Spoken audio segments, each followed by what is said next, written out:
I'm going to call the meeting of the school committee to order. I'll remind everybody that the mission of Gloucester Public Schools is for all students to be successful, engaged, lifelong learners. And I'll ask you to join me in the salute to the flag. Pledge allegiance to the flag of the United States of America and to the republic for which it stands, one nation, under God, indivisible, with liberty and justice for all.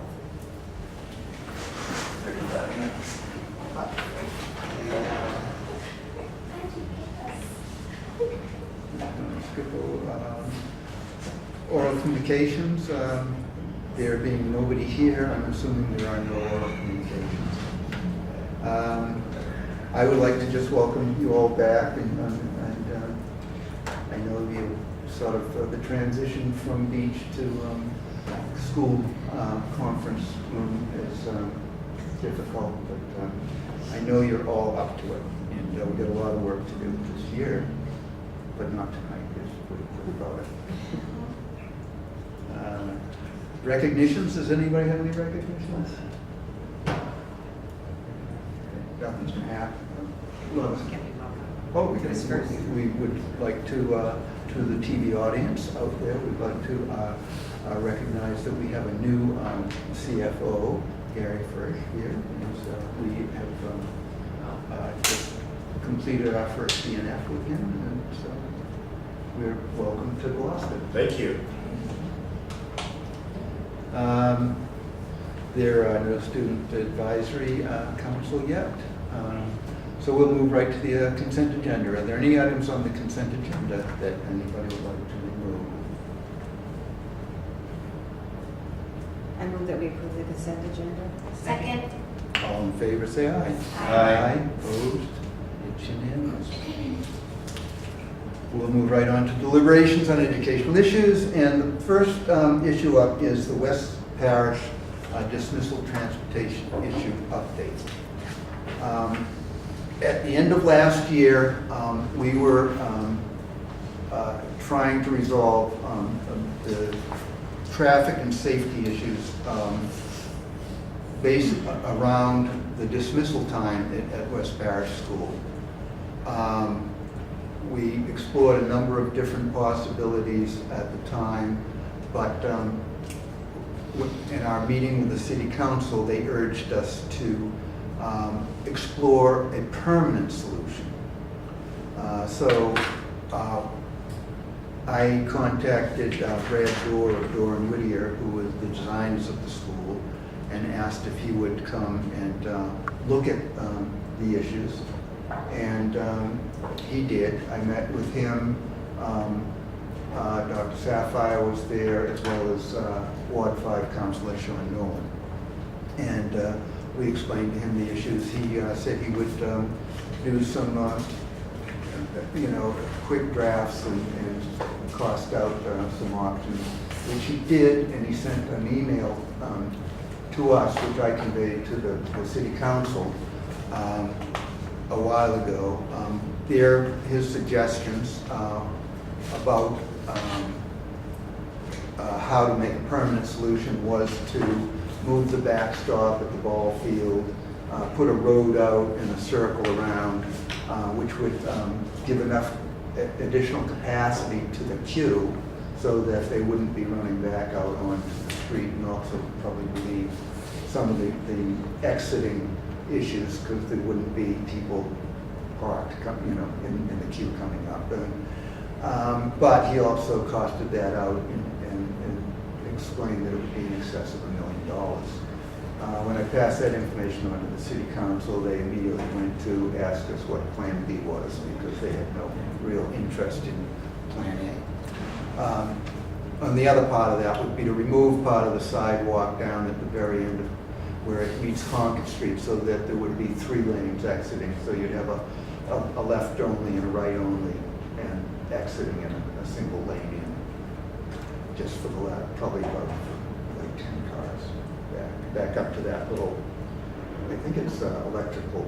There's a little building there on the left, but you wouldn't want to get into that. The problems with the other one was there's a lot of utilities right there. There's a transformer, and they'd all have to be moved.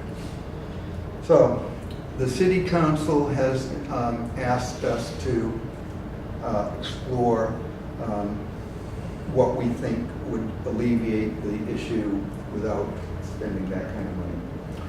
And once again, we met with Sean Nolan, and he had put forth our earlier proposal, which was to make Concord Street one-way from Essex Avenue down, or from the entrance of West Parish up to Essex Avenue for that about 300 feet, basically, so that we would not let people drive, turn left or right onto Concord Street from Essex Avenue for basically about a half an hour, 15 minutes before school ended and 15 minutes afterwards.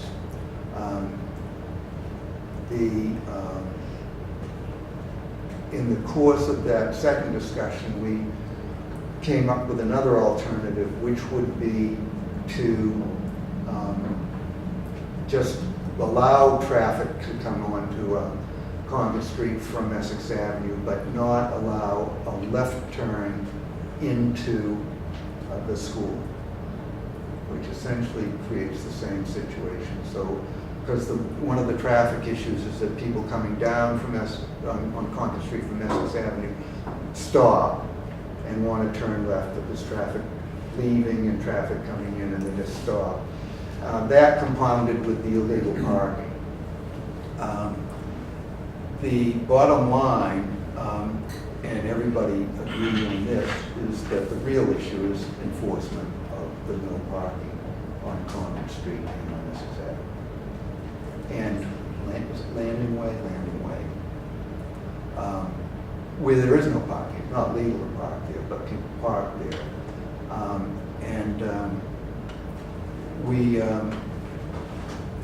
So the proposal that's before the City Council for public hearing next Tuesday is the original one with the one-way, but I would ask the school committee to endorse that I go and ask to amend that to a left turn only on the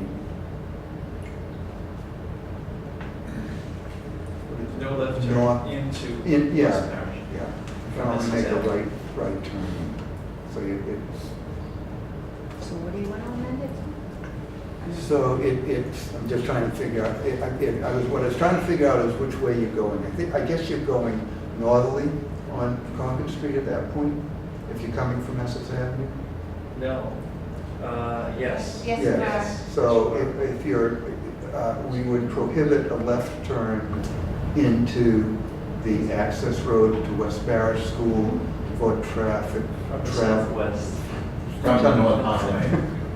That's what I was having trouble with. And Anyways, it's the people heading towards Wingate Feet Beach. Right. Right. From the northbound lane. And it would not be one way then? No, it would be two-way. So that would allow people to drive down and, but they would, they could go to turn around at the fire barn. That's going to be a problem. Well, it's not as much of a problem as, That's what we have. Well, maybe they'll get in the habit of going up the Yeah. highway and then coming looping back. and it's only for that 50, I mean, Right. if you go and look at the situation, people arrive to pick up their kids 45 minutes before school starts. Now, maybe they're just getting out of work and that time, and it's too far to drive home and leave. And they may have very good reasons for that, but the bottom line is the queue starts forming 45 minutes before school ends. And it builds up, and at a point of about 20 minutes before school ends, you're actually blocking the cars that are parked. So if somebody's visiting the school and wants to leave, they can't. That's an issue. But eventually it works. They're all the way down to Concord Street. And the other part of the request of the city council is to allow live parking on the southbound side of Concord Street. So if only live parking.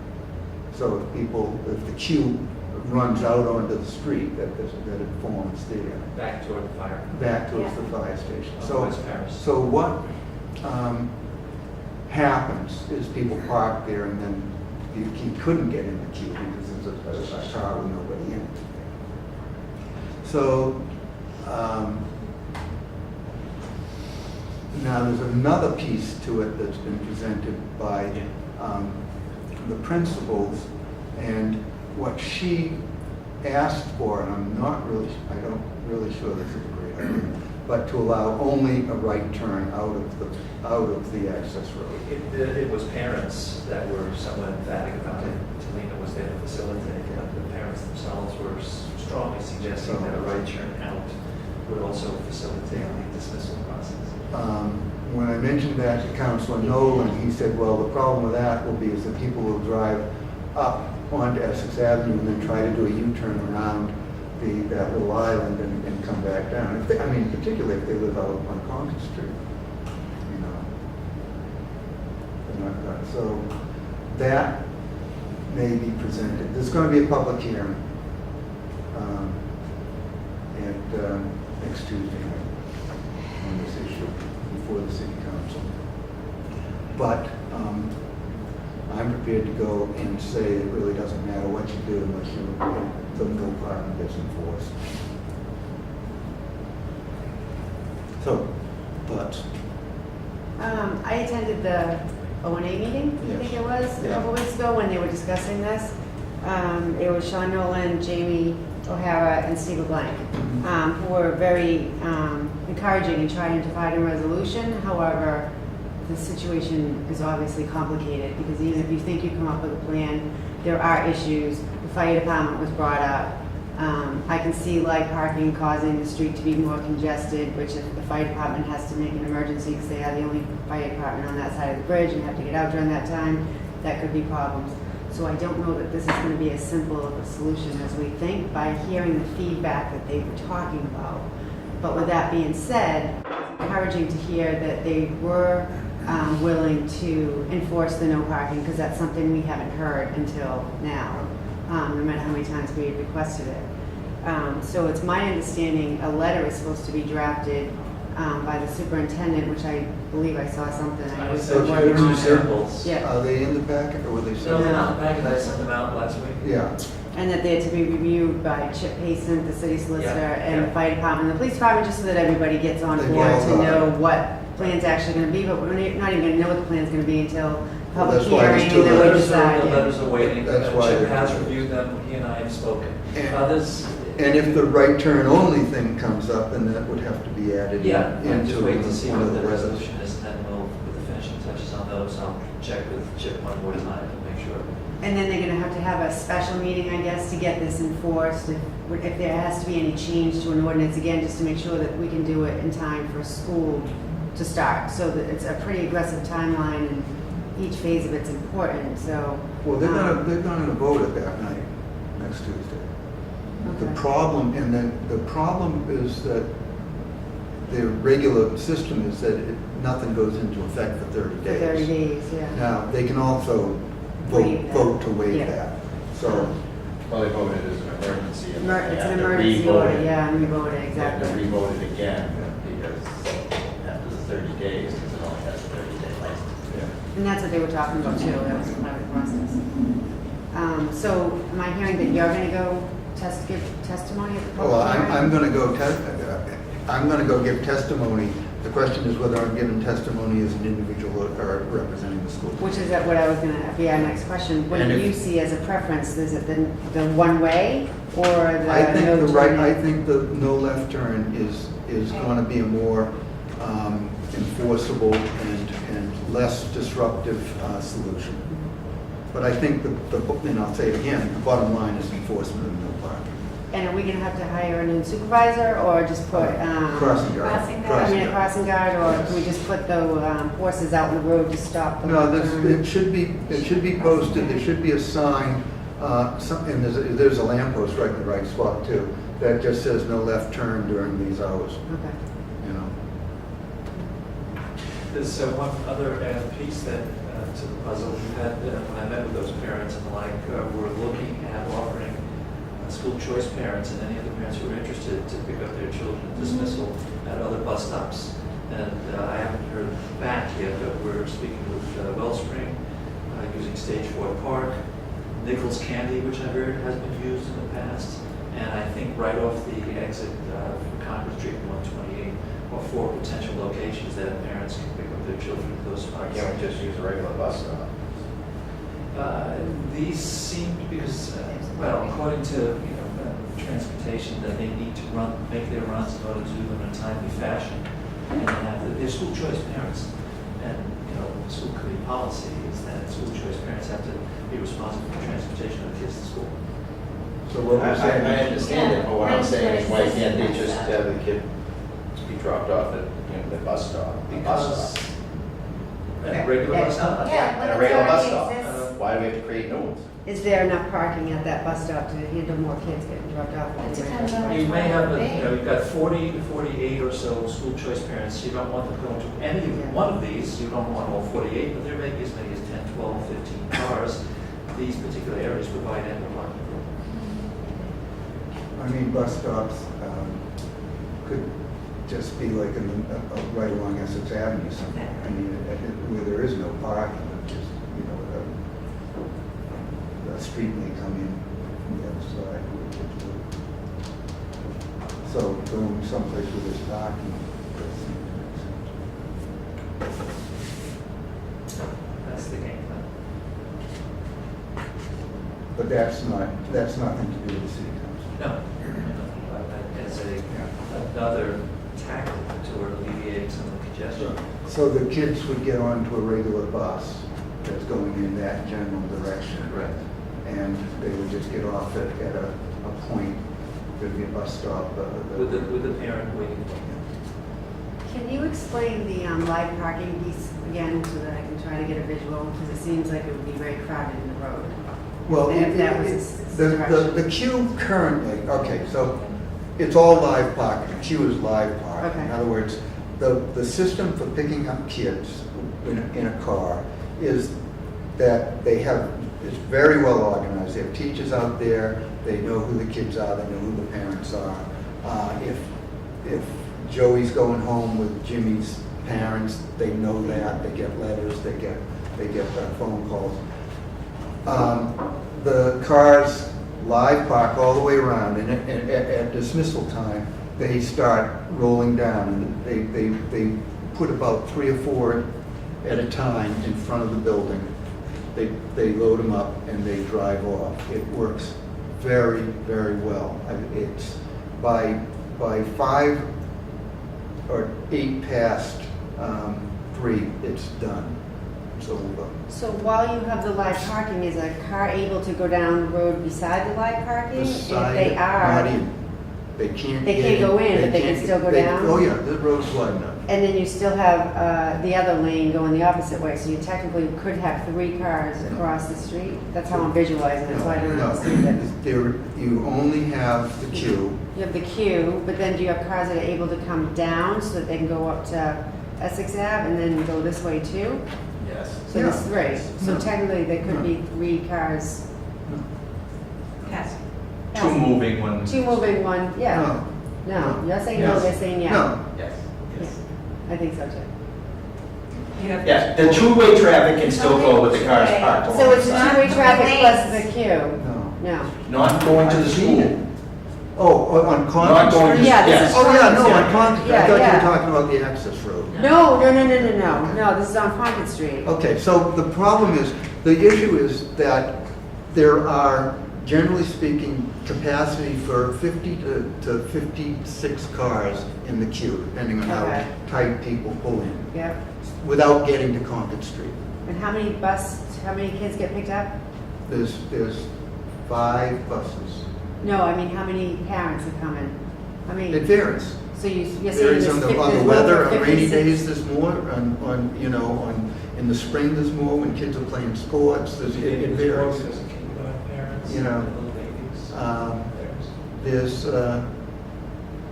so, You but. say it fits 56, but are we talking about 100 cars No, on average? no. So I've never seen it run back out onto Concord Street. Oh, okay.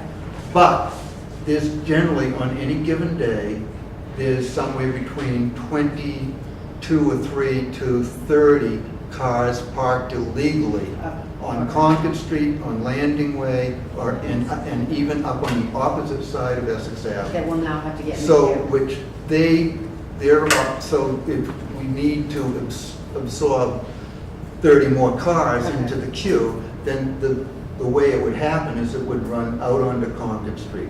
So it's quite wide until you get to the corner. Right, down. Okay, there's plenty of room for 3 cars, the cars parked.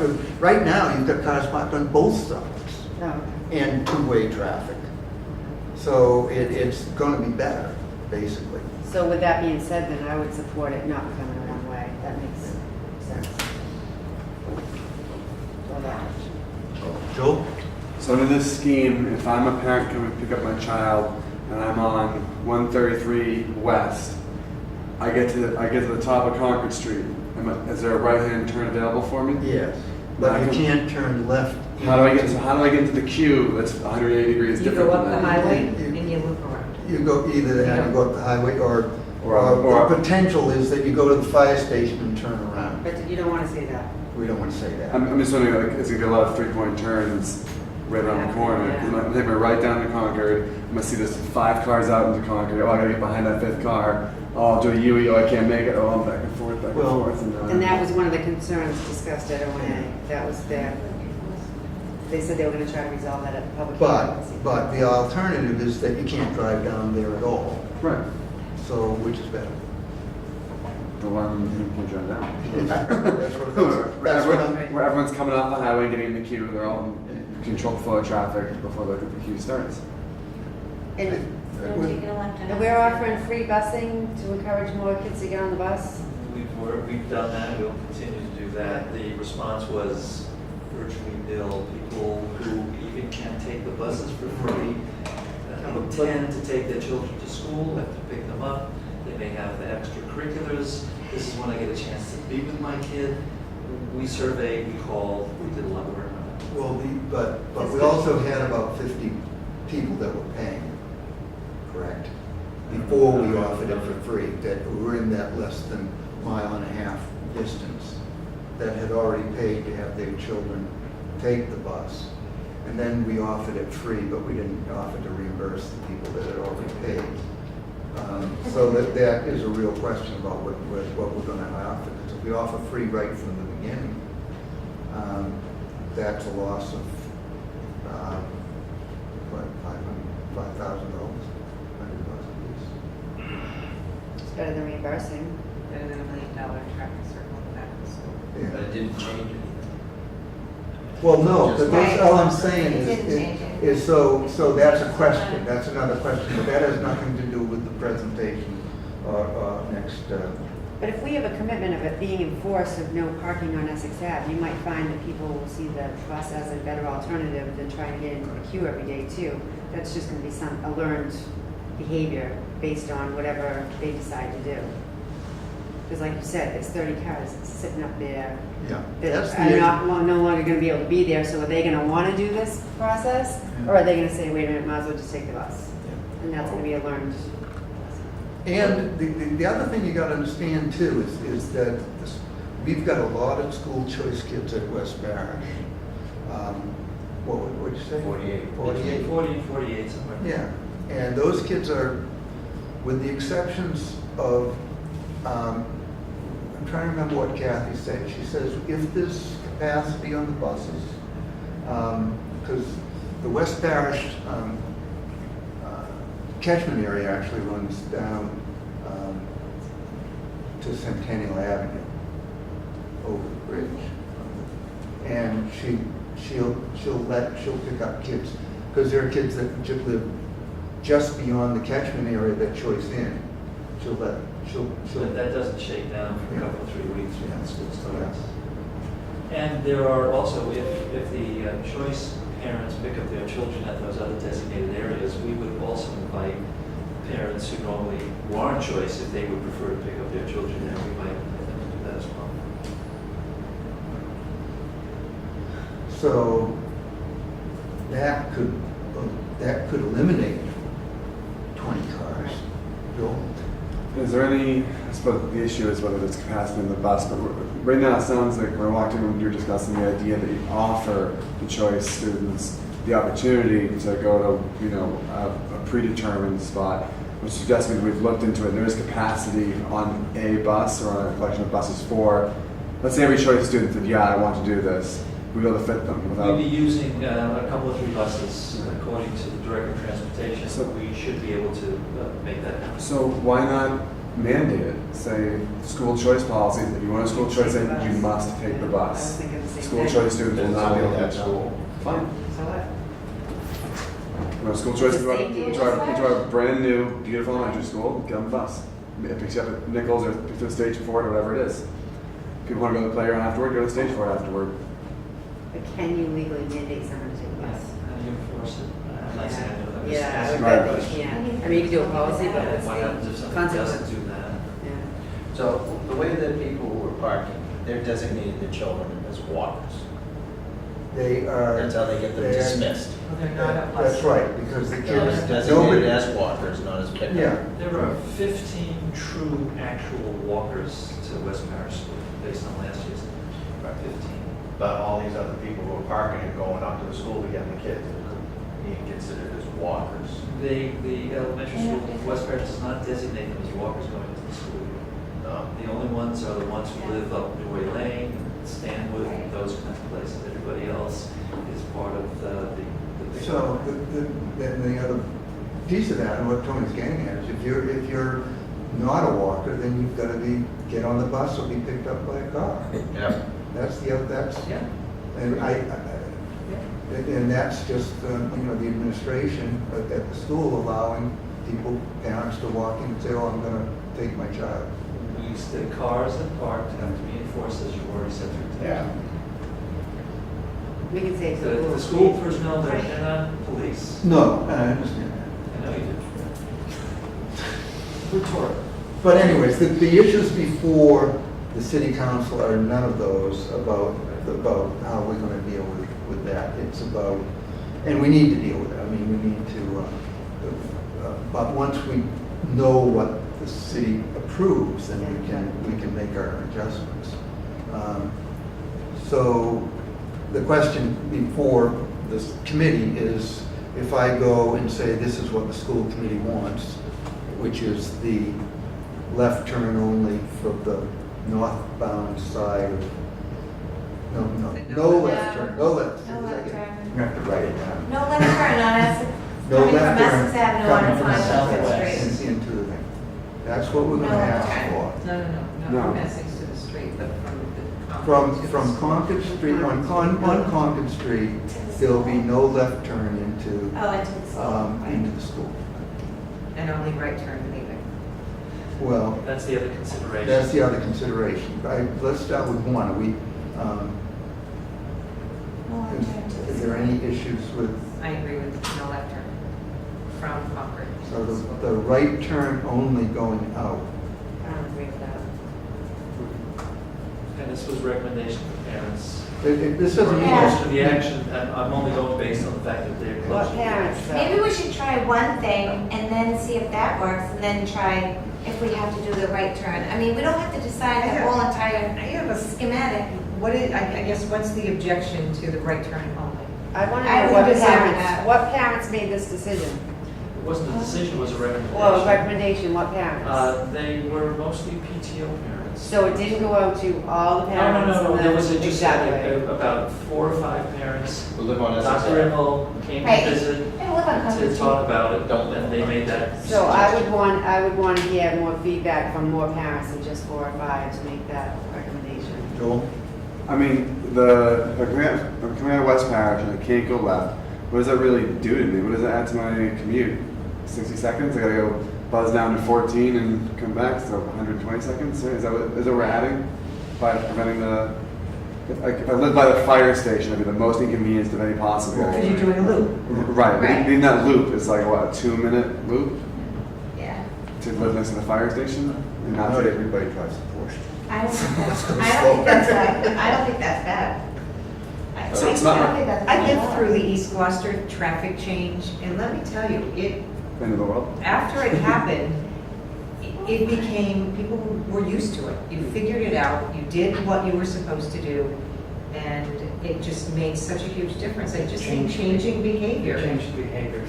Exactly. Your comment about, that's what's happening now. But once you put other pieces in place, they may decide the bus is the best solution. Really is probably true. So the follow-up to the question is, because I think we have an opportunity right now to figure out what it's going to be, rather than piecemeal and say, we're going to start the year off with no left-handed to school. If that doesn't work, we're going to add another component. If you're going to start the beginning of the school year, say, here's what this school year looks like, and only if it's terrible are we going Yeah, to it fails. change it.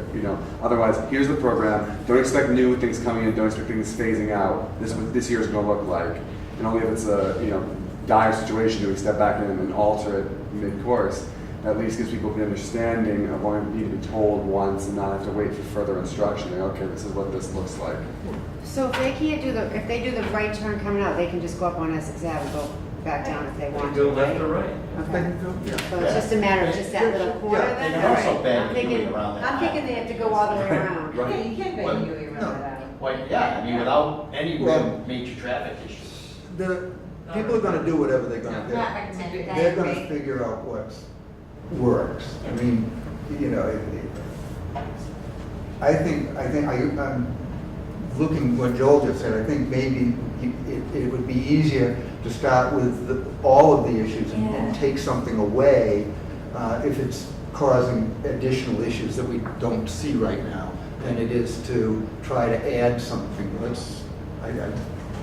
say, no left in, no right only In out. terms of presentation, it suggests that we collectively have taken a more comprehensive approach as opposed to leaving Yeah. something out. Yeah. But we have to also convince city council because they're a little bit. It's up to them, and there'll be other people there speaking. I'm sure many of the neighbors will have. Maybe get those parents to come and speak about it as well.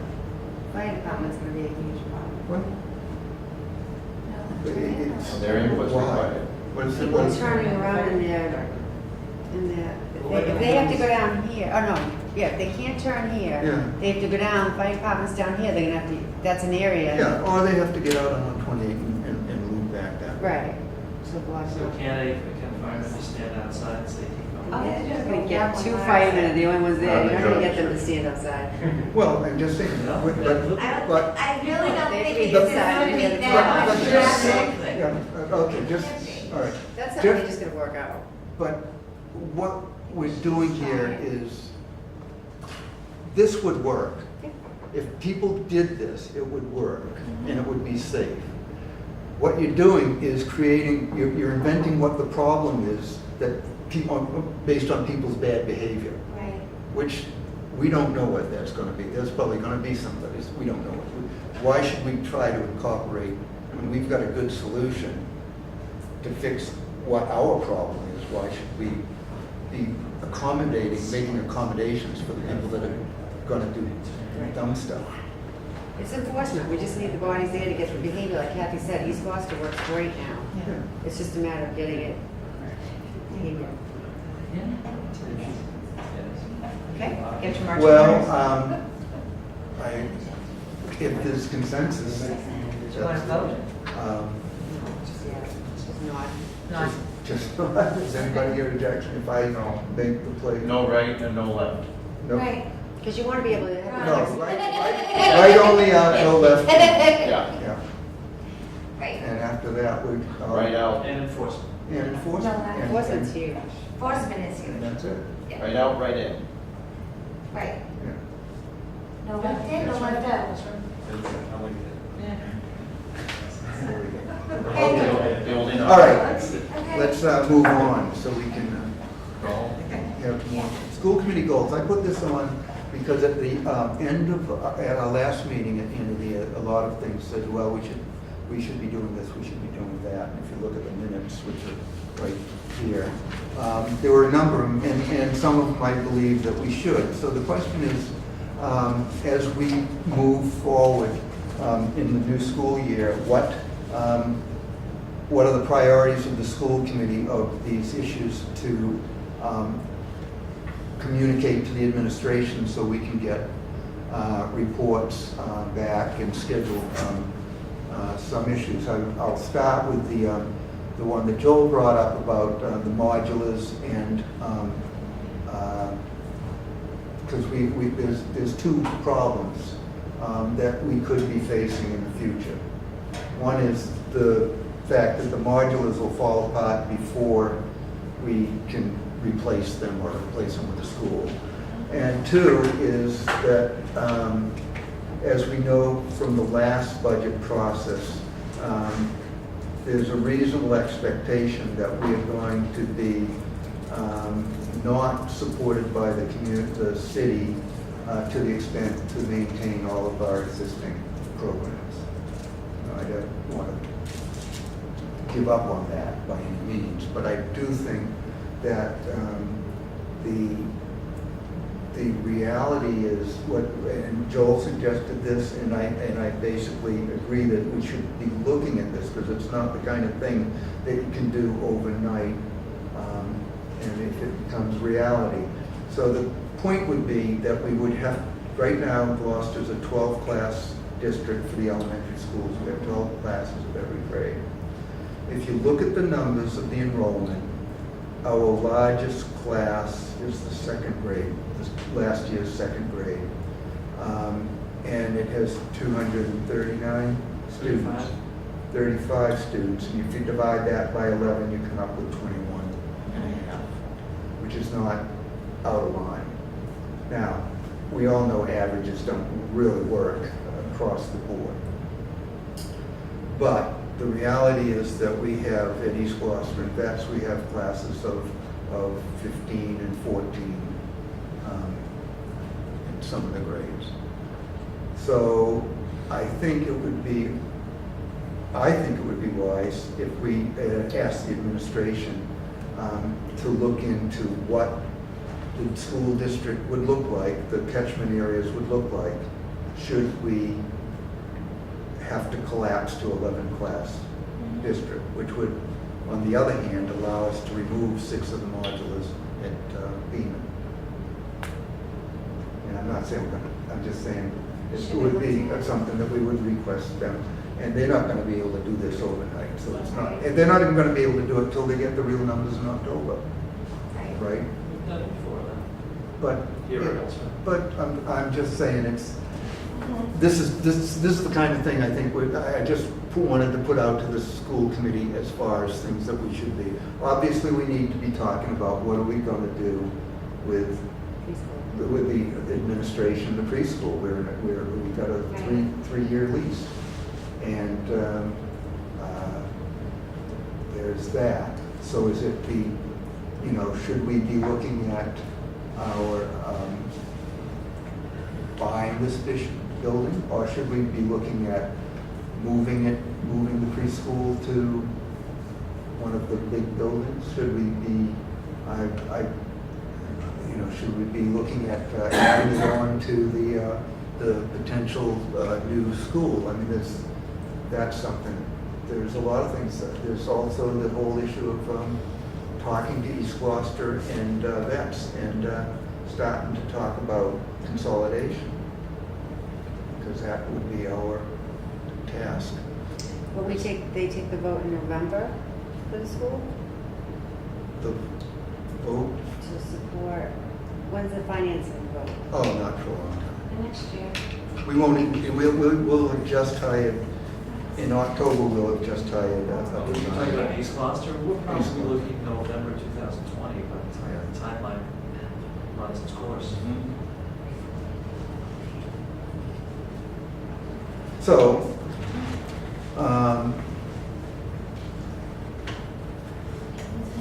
what do we want to do this year? I mean, those are the things that I would be looking to put forward.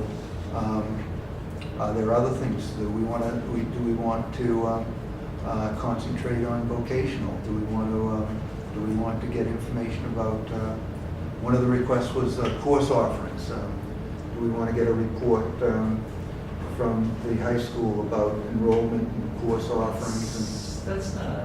We do all that's this not terribly anyway. This is difficult, we can do that, but I would ask Well, that we do, but we might do it. Different. I mean, it's a report. What If are you the wanna- priorities? If you want to report on that, it's not that big a deal, but we should wait until 3 or 4 weeks into school because students at the high school are shifting back and forth.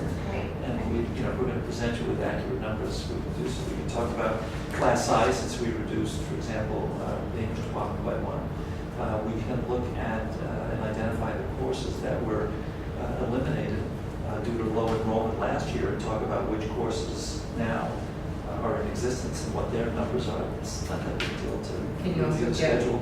can you get what was requested also for, I mean, that was to be part of it. What did, Johnny put down as, Yeah, that as that's choice a 1 lot through of 4? information. Well, I guess the question is, if they're not getting into something, it tells you about the Oh, I popularity of a see. particular course, that's what I'm saying.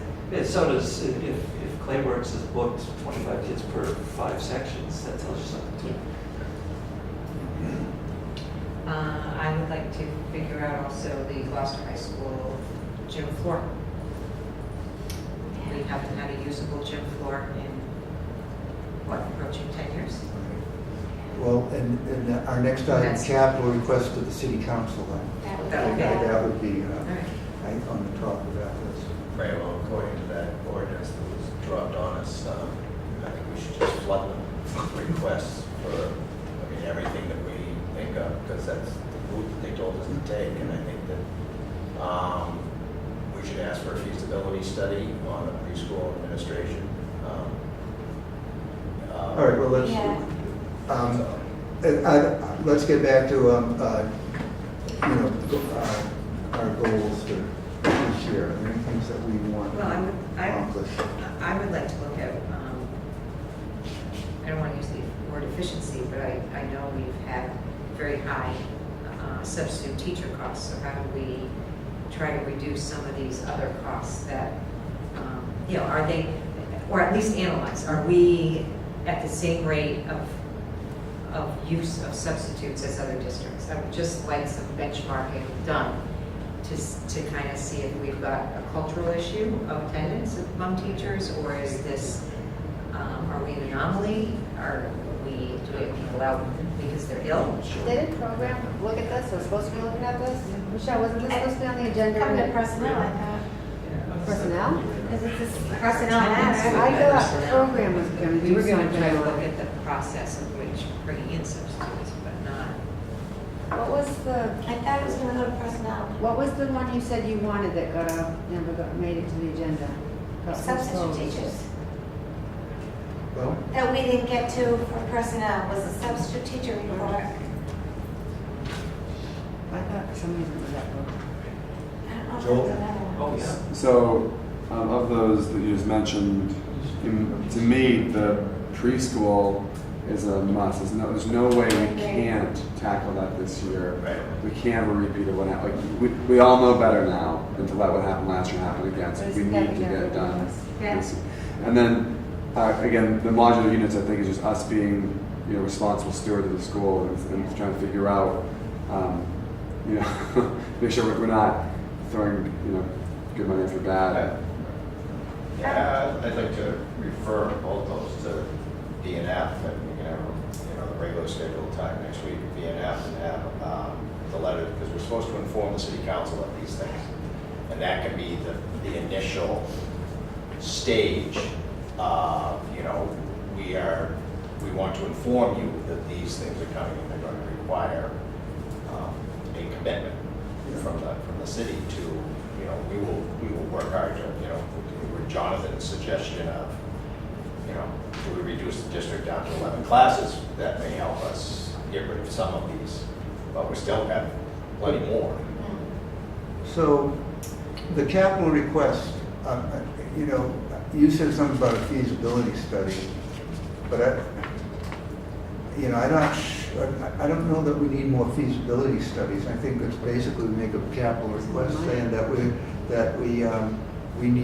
gonna need, just to give them the heads up, we're gonna need $4 million to either buy this place or build something into O'Malley, or to explore the options of, but we shouldn't just say we need $100,000 to figure out what we need. I think that's not the capital request, it's the 4 million that we're gonna need to do what it is. We don't know exactly what it is, but, we can figure that, Well, DPW and the Norton Whittier report from 2014, I think both give us enough information regarding the condition of the modulars in terms of going forward on that. So I'm a little confused because I feel like we're talking about goals that we've already Yeah. been working on here, and we're talking about what school committee goals, but next we're gonna be talking about capital requests. Yeah, I see the they're running modulars as a together. capital They're request, I running see the together. preschool as a capital request, so I haven't heard a goal of the school committee of something we haven't already done the work on or been talking about or get reports on anyway. I haven't heard anything new, except for maybe the vocational piece a little bit. Do we want to explore how to expand our vocational offerings? That to me That sounds like something definitely new. The is rest has vehicle. been on the horizon, Yeah. with the exception of the 11th grade, 11 class. But just to push back on that, it still needs to be a goal because we have not finished. We don't have right now the plan for the preschool. We need to keep it a goal that this year we will come up with a plan for the preschool. That'll then give us 2 years to put things in motion so that we can execute it when the 3rd year ends. And so just because we've started it prior to this year doesn't mean it can't still be a goal. This year we get this done. We started it last year, we started 2 years ago, whatever it was. This year we get it done. We've talked about the modulars before. We haven't come to a decision whether 11 classes is feasible or not. We need to get that done and then move from there. But, yeah, what I'm suggesting is refer to BNF, Exactly. and then discuss. What are we referring? But we still I need, would refer to the modulars, I would refer the gym floor, I would refer the preschool administration building to BNF, and there we discuss what information do we need to gather to move this forward as quickly as we And put can. it on the capital. I have another thing though. No, put it on our agenda and then push it to the city, Right. not on a capital plan, push it, these are urgent needs. On the modular issue, it has to first come down to the educational aspect of it. First, we have to decide if 11 classrooms is the way we want to go. That doesn't go to B&F. That has to be decided by the administration and us to decide whether 11 classrooms is how we want to go. And then we decide on the modulars. Well, That's what, and we have to figure out if it's a good way to go first before we say, okay, we're going to do 11 No, we classrooms. have more and than then- 6 modulars. Just I know we do, But- but I'm just saying. to clear the language, we're not prepared to decide, we are prepared to do the research, and depending on what the research tells us, to talk about options and possibly recommendations. My point was to ask the administration to show us what the district would look like if we did that. That's And all. if it's educationally sound, Well, I think we. that would be part of it. Okay. But because this, this might be a lot of 4th graders here and not there. It just, might not work. So we just asked them to look at it and see what it would look like. And expand our vocational programming, Enrollment, yeah. Yeah. enrollment and offerings. Well, if we're gonna do that, you mean have 5 and go to a vocational coordinator coming in to manage it?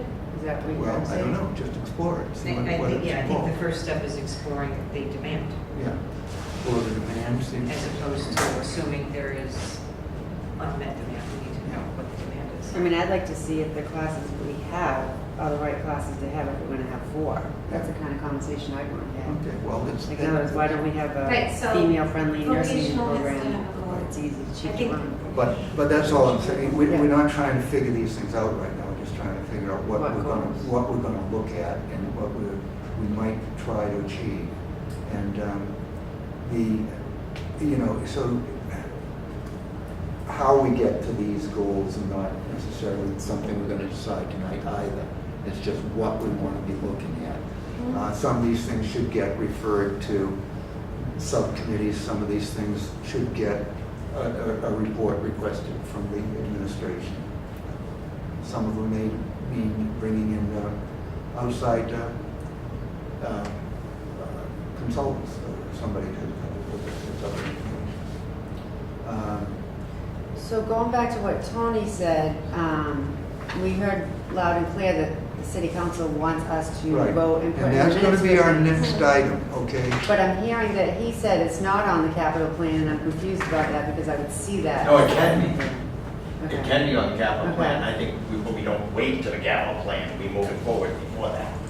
You know, we got reprimanded by Right. the CAO for not having put in an official request for a new building for the preschool administration, as you may remember.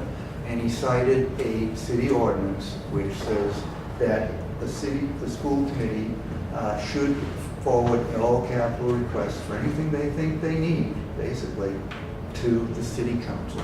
So we're going to do that, and that's what the next item is. Which ones are we going to draft up and have ready to go for our next meeting? Okay. You know? So, and once again, what we would do would be just name those, refer them to B&F. They're going to meet next week. They'll draft up the letters, they'll bring them back for a meeting in 2 weeks, and we'll send them off to the city council and say, this is what we need. And then add them to the capital plan too? No, yeah, so that he's. No, well, the city has them, because they put it in their capital plan. I just don't want to see one not near the other, because I don't want to hear months later, yeah, we put in a request, but it's not on the capital Well, the budget plan. time next year, we'll make sure it's in the capital plan. And that, when do we give them the capital plan? Budget. With the budget? How many goals do we need to, We don't, do you remember how many goals we had last time? no, it sounds like we have enough. And it doesn't mean if something comes up, we don't deal with it. It just means, where do we start? Where do we start planning for the year? You know, because you just want to get ahead of these things a little bit instead of, you know, all of a sudden it's January and we haven't talked about where we're going to be with the preschool. So that's all. So move on to capital requests to the city council. And this would be a referral to B&F, as I said, to draft a letter to be sent to come back to the full committee in 2 weeks so we can vote them and send them on to the city council. And it's already at the floor at Fieldhouse floor. at the field house is obvious. It's been in disrepair for, We should find out how long. well, since the day after they built it, is basically the So problem. 1996 or Yeah. something? And the modulars. When I first got on the school committee in 1998, one of my first tasks was to go down to high school as the liaison to the school, from the school committee, to the building committee, and see what was going on. There were holes in the floor then, 1998. And the design, the construction company was still there, and the architect was still there. And they, you know, if you want to hear the whole gory story, basically the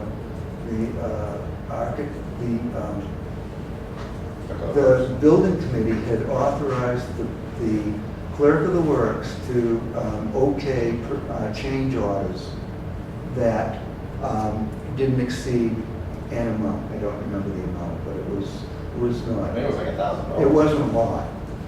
So, because they were just getting pounded with, every Friday, they'd get pounded with, 25, 35 change orders, and the TLT, the construction company, would tell them they weren't going to show up on Monday unless they signed off on all of this. So they authorized the clerk of the works to sign off on it. So the construction company brings a change order to the clerk of the works and says, we'll do this for no cost. The no cost was to eliminate 2 layers of plywood of 3/4 inch diamond groove marine grade plywood, and then the 5/8 underlayment on top of that, and then the rubber flooring. And they were just gonna go with the 5/8 rubber flooring and the 5/8 piece of plywood. And if you dropped anything heavy on it, put a hole in it. And the clerk of the works signed off. But that's not even legal in residential. We sued, Say, has it passed forward? we sued them and we lost because they had a sign change order. And we spent 300, we did win against the architect for not picking up on it. But it wasn't enough to fix it. And it was gotten fixed. They got $300,000 or $400,000. That was sitting in an account. And when the GTA grieved the conditions at the high school, we released that money to the DPW to make the repairs to the windows and all those other things that were also hazardous that were.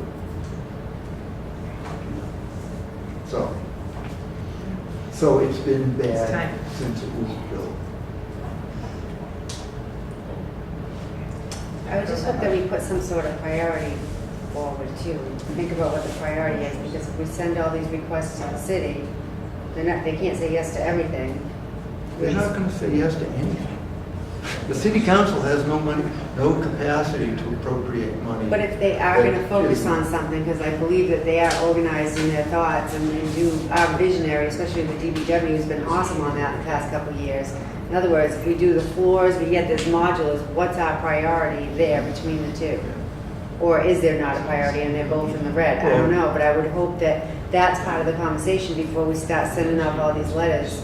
No, I think To you the send city. off the letters first, because there's no action's gonna be taken on these immediately. At some point, they're gonna say, well, we've got some money, which is your priority, and we'll have that discussion. How about that? But I don't think there's no reason to hold it up to try to prioritize this at this point. And as always, the roof blows off of O'Malley, next week, and that's your priority, so they change. So, well, we're gonna refer to B&F the floor, we're gonna refer to B&F the housing of the preschool. I mean, we can get that on paper, because that's what we got beat up for not doing. So let's do it, and then we can figure out what our priority, what we'd like to do. And what about the replacement of the modulars? I know we're gonna have that conversation going down to 11, We're but just sending that. just put them on We're the. prepared to begin to work on that. No, I understand that, but I'm saying. She's talking about replacing the Just modulars. replacing them Because before you determine that. So that there's a request before the city council for 12, 13 new Right. modulars, Yeah. so they can look at that and say, okay, well, that's, Yeah. just like the parking lot at West Bash. What's the alternative? And then we start talking about the alternative. But that, I think that we know that the reports we've gotten from DPW is that they're failing. And they need to be made aware of it, that's Yeah. all, I mean. it's really- They're aware So of is it, there but we anything put in our else? request so that we're. I don't know if all the counselors are aware, I thought that modulus. Well, are there The anything DPW. else? Are there anything else you'd like to refer to BNF as far as the capital request? Anything on the mailing? Well, So I don't know how this works, whether it's actually a school committee jurisdictional. Do we need to put any sort of capital request in? There's already a loan order going through for $1 million plus over at Newell. yeah. Do we need to put a capital request in to, repair? Do we need to be on that, or is that solely city property that's not, It is city property, and just happens to be next to school property that's not? we are the main users of it. And they've already put the request. I just want to make sure that we don't need to, There's a budget from the finance review of that loan order tomorrow night at BNF at 5 o'clock. I'm not sure I can make it, but if anybody wants to go, it might be interesting. I'll be A bit of time. think that's enough to hit them with out of the gate. For now. Oh, we could ask for the $1 million to do the circle, you know, the parking. A little early to go back to the well for West Parish. All right, so we'll now happily move on to something more pleasant to talk about in the superintendent's report. Thank you, Mr. Chair. The first order is the Beaman Elementary Summer School STEAM Camp. Very enthusiastically received. Each week, our elementary students focus on a different aspect of engineering, and students were presented with specific situations, specific challenges. They looked at aspects of aerospace engineering. They were designing their own rockets. They designed and created simulated earthquake-proof buildings. They were involved in something referred to as Go Green Engineering Recycled Racers. They looked at the safe removal of invasive species. And they're working on something called In Good Hands Engineering Space Clubs, developed in conjunction with NASA, and where Beaman is working with the Museum of Science to pilot this particular program. So they've been having a terrific time. They're devoted to students working in teams to develop solutions to challenges as part of the engineering is elementary curriculum, which has been created by the Boston Museum of Science. I think it's the first year that we've had this, and it, by all accounts, it's got off the ground quite well. There were, although I don't have it, I'm sorry. Can I just ask a quick question? How many kids are involved in this? I didn't know if you I'm going over tomorrow morning to check it out. sent you an email. That'd be nice. And are they kids throughout the whole district that are allowed to go to this? I'm just being quick. It's just until in here. Oh, it's just being the kids? I think it is. I will. I'll share back. Perhaps I'll invite some of the students to come if you like. So Jean, yeah? Although I didn't get a chance to put it in the report, but the Gloucester Biotech Academy has also had a series of one-week camp sessions as well. About 16 of our students took part in it. There were a number of students from other districts as well. And they were involved in something called fish fraud forensics. The role of forensic scientists to investigate the fare of a fictional upscale seafood restaurant in Boston that was rumored to have been defrauding its customers by selling them improperly labeled fish. So they were involved in working with DNA and polymerase chain reactions to duplicate the DNA and ultimately to identify whether or not the public was being hoodwinked. This also was their first year. The YMCA has also had a literacy program. About 60 students participated. I had asked them for a blurb, and I'm hoping to get a chance to report out on that next meeting that we have. But it's good to see that there are really constructive, viable, and hopefully exciting opportunities for our kids over the summer as well. The YMCA is having their demonstration tomorrow morning.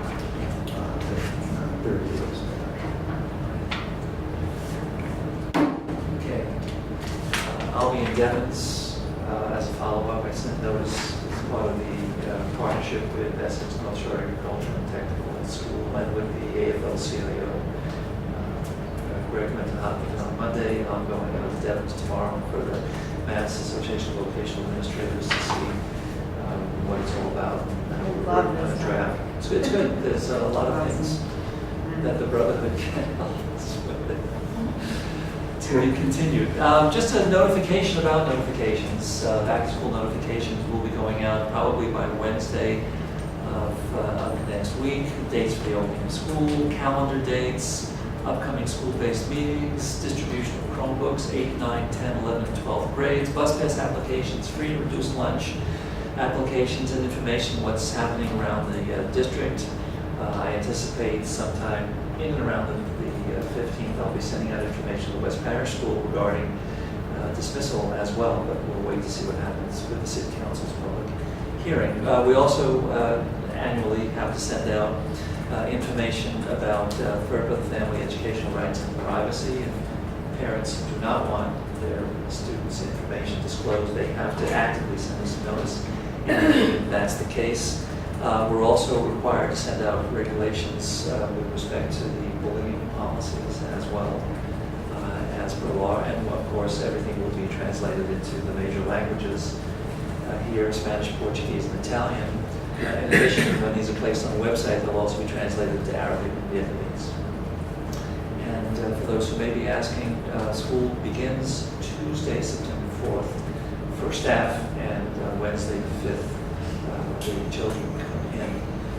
There is a likelihood that we will have that opening day for staff. I think I mentioned this earlier now. No, that was BNF. That we may be having it in the high school instead of the middle school because the AC at the middle school is having difficulty. There's a part, a chiller, that they have to order the part, assembly, this, that, and the other. So I think to play it safe, we'll have opening day at the high school, and I'll send that notification out to staff as well. The Shelton English immersion requirements has been modified.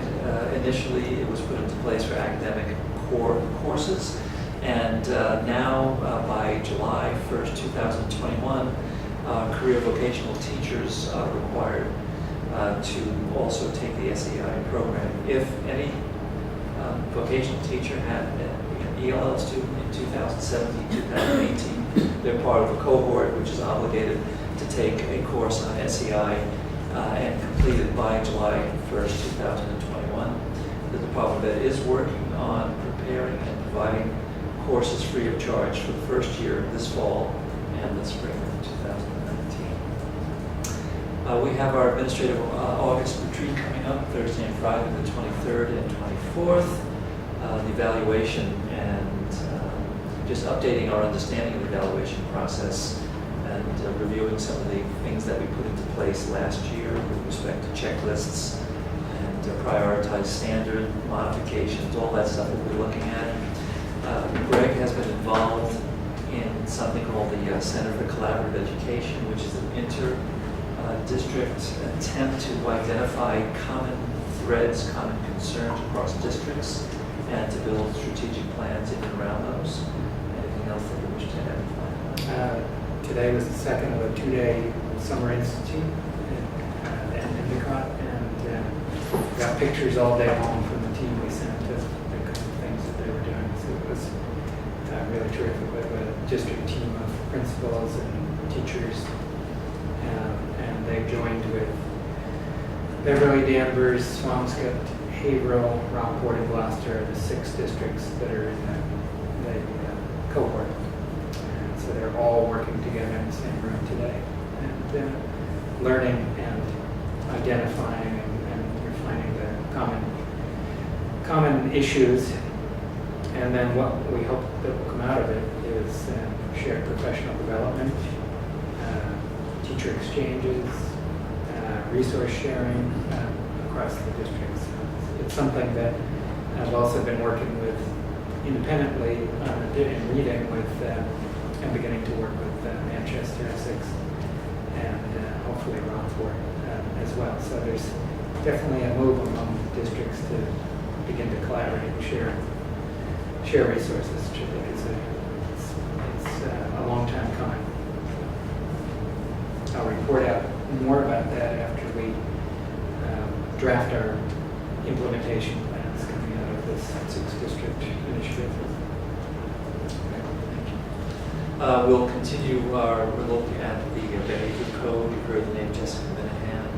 It's a very sophisticated means for identifying underlying causes in students' misbehavior, how to establish antecedents that anticipate what triggers the students, and overall to provide more tools, starting with understanding, but more tools for teachers so they can be more proactive with respect to working with children who are challenged in terms of their behaviors, whether it's oppositional or whether it's due to anxiety or aggression or what's for hypersexuality. Those are the 4 major categories.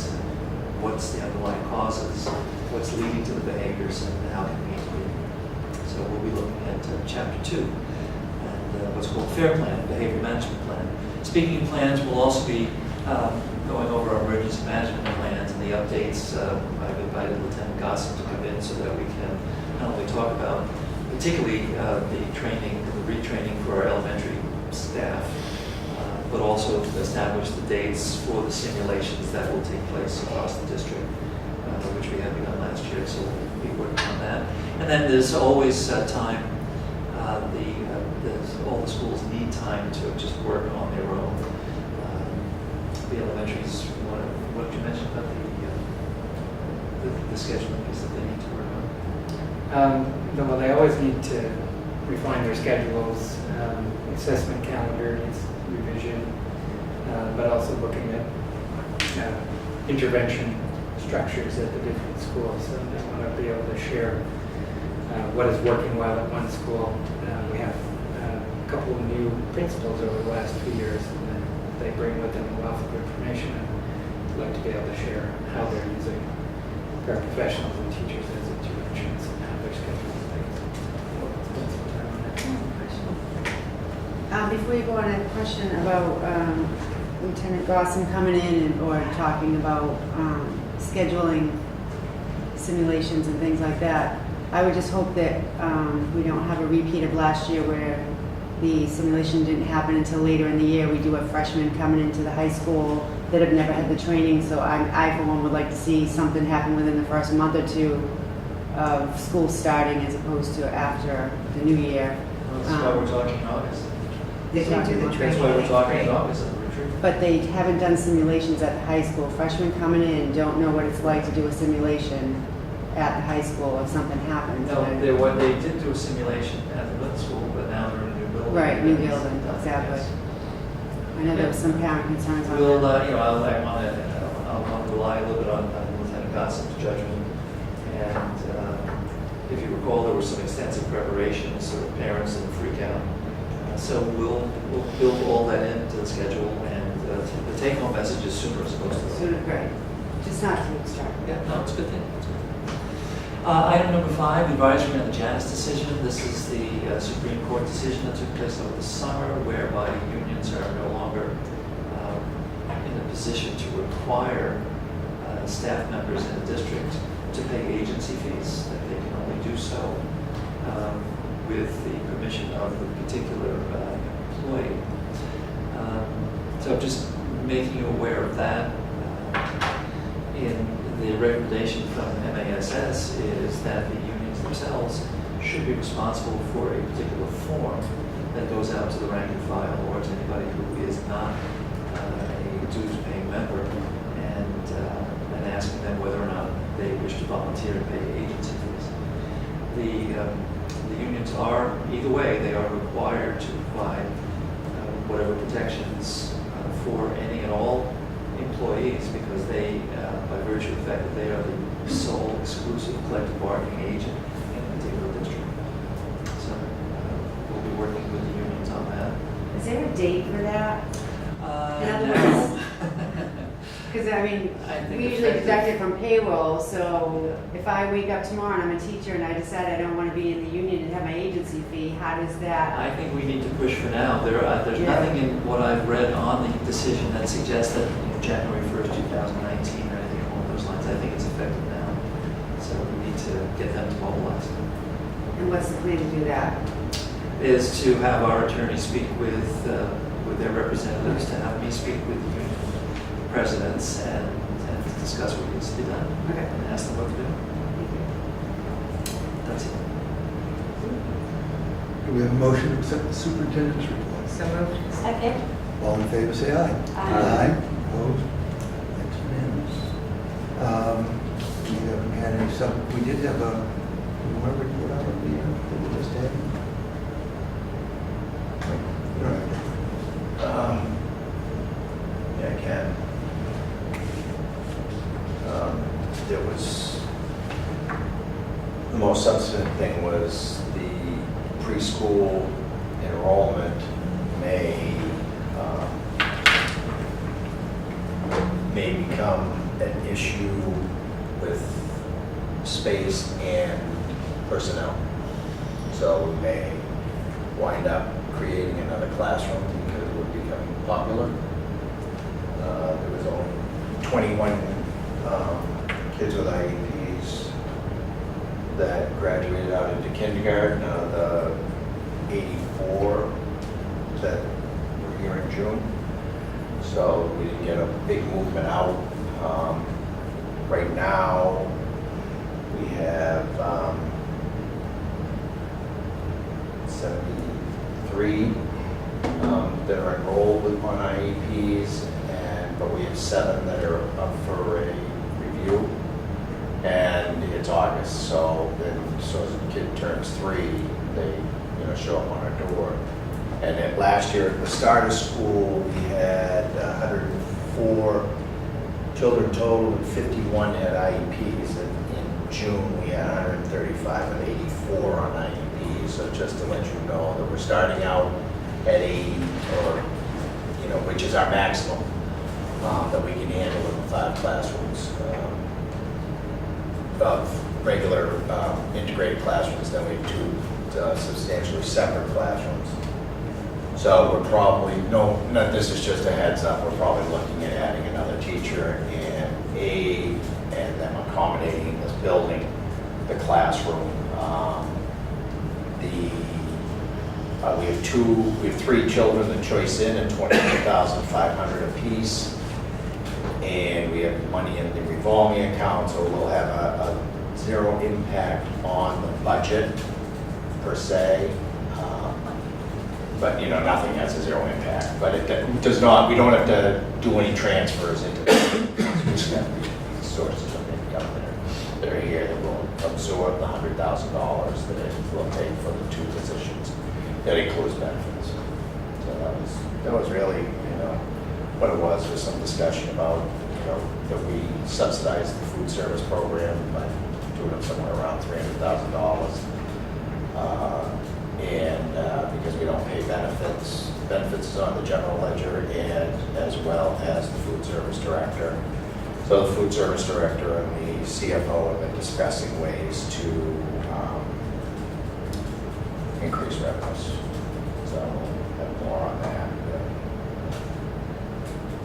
Those are really the highlights. So we'll move on to action items. We have one grant from Gloucester Education Foundation for the amount of $15,367.80, and it is for 2 different items. One is the summer AP prep course that they offer at the high school for $6,492.80, and printmaking. Is that something that went on in the summer, or is it for the fall? For $8,875. This is for silver screening. It's for the art classes. Loretta Cerruti has put in a request for this. It's for silver screening, printmaking, for her arts program. But it wasn't a summer program. That's for. No. But the AP was something that Yes, basically. I did answer your question. It's Yes. something. Okay, we have a motion. Second? Okay, is there any discussion? All in favor, say aye. Aye. Opposed? It's unanimous.